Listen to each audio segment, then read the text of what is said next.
Hello, my name is Caroline Toy, and I'm the Learning Experience Designer in the Center for Learning and Teaching at Champlain College.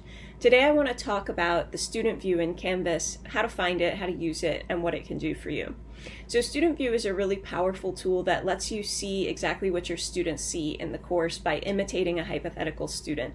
And this is a great way to check and make sure that you have published everything that you want to publish and that students are going to see what they need to see, for example, in their to-do list. So I'll just give you a quick example of how this works with modules. So we're on the home page right now of a Sandbox course, and you can see on the home page you have this sidebar of buttons that you might be familiar with.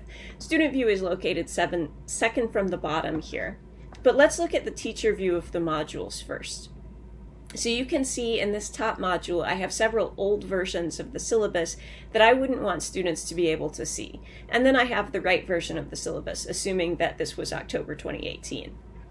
So I want to check and make sure they're seeing the correct versions and none of the old versions here. I'm going to go back to my home page, and then on the right I'm going to click on this student view button, and that's going to give me this horrible pink box around my screen, which is a very obvious way to know that you're in student view.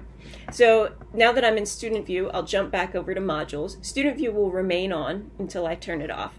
And you can see right here, I don't have any of those icons for publish and unpublish, and I can only see that version that was published. And that's what I want, so that's great.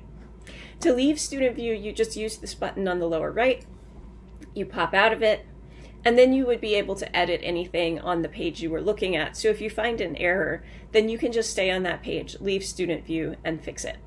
So I hope that's helpful to you, understanding what student view can do for you, and lets you avoid some of those 11 p.m. emails from students saying they can't find the assignment.